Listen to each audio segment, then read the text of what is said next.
अभिषेक उपाध्याय का रुख कर लेते हैं और जरा जानते हैं अभिषेक उपाध्याय से। ये जो एक बड़ी खबर अभी अभी आई है कि सुशील मोदी सांसद हैं बीजेपी के और उनका नाम सामने आ रहा है डिप्टी सीएम के तौर पर, वो भी दोपहर तक दिल्ली से पटना पहुंच जाएंगे। तो क्या आज ही बिहार में खेला होबे अभिषेक?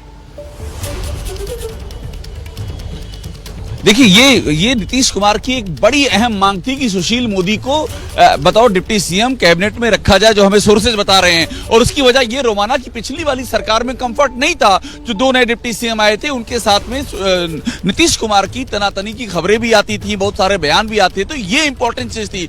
और जहां तक आपने कहा आज शाम तक हो जाए, मैं इतना कह सकता हूं जितना जल्दी हो सके उतना जल्दी प्रोसेस किया जा रहा है। बिल्कुल भी देर करने के मूड में नहीं है। इसमें नीतीश कुमार और बीजेपी आलाकमान दोनों भी चाहते हैं कि जितनी जल्दी हो सके पूरी चीज को स्टिच करके और नीतीश कुमार को ये बतौर ये बीजेपी गठबंधन के सीएम यहां पर सीएम के तौर पर उनको स्थापित कर दिया जाए। उसकी वजह यही है कि आरजेडी की ओर से कोशिश चल रही है। और मैं आपको एक बात और बता दूं, आरजेडी का खेमा ये मान चुका है, उन्हें कहीं कोई डाउट नहीं है कि नीतीश कुमार जा रहे हैं। ये कैमरे पर वो जो भी कहें एकदम तैयार हैं कि ऐसा हो रहा है और वो अपनी वैकल्पिक कोशिश निश्चित तौर पर करेंगे।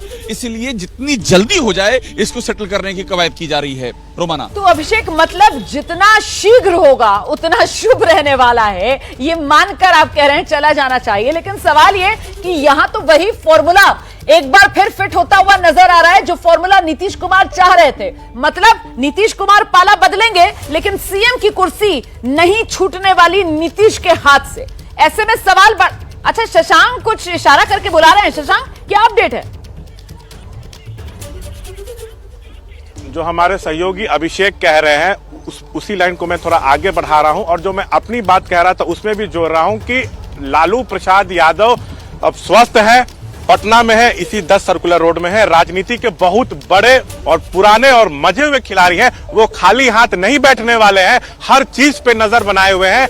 सत्ता रहे, बेटे की ताजपोशी हो, ये कोशिश की जा रही है। मुझे सोर्सेज से जानकारी मिल रही है और बड़ा खेला हो सकता है। पॉलिटिक्स में कुछ भी परमानेंट नहीं होता, जो दिखता है वो होता नहीं, जो होता है वो दिखता नहीं है। इसलिए यहाँ आप जो बात कह रहे हैं इसीलिए हम ये नंबर भी दिखा रहे हैं। देख रहे हैं आप मौजूदा स्थिति बिहार विधानसभा की क्या है और ऐसे में किस तरीके से एनडीए और महागठबंधन, अगर जेडीयू एक बार फिर से बीजेपी के साथ चली जाती है तो फिर वो समीकरण कहां पर बैठ रहे हैं। इसमें महत्वपूर्ण यह हो जाता है कि बिना जेडीयू के टूटे यहां पर आरजेडी मतलब महागठबंधन, मतलब वो बिहार की राजनीति के चाणक्य लालू प्रसाद यादव, शशांक जिनका आप जिक्र कर रहे हैं, वो बहुत कुछ कर नहीं पाएंगे। ऐसे में यहां पूरा का पूरा मामला आकर क्या जेडीयू के दो फाड़ होने पर टिका हुआ है और यहीं पर लालू के बिहार की राजनीति के चाणक्य होने के सबूत मिल सकते हैं। निधि भी जुड़ गई है हमारे साथ। निधि, आपका आंकलन क्या कह रहा है? हमारा मैं सवाल नहीं सुन पाई हूं, फिर से दोहराएंगे एक बार। क्या जेडीयू दो फाड़ हो सकती है? इसको लेकर भी अटकलें लगाई जा रही हैं।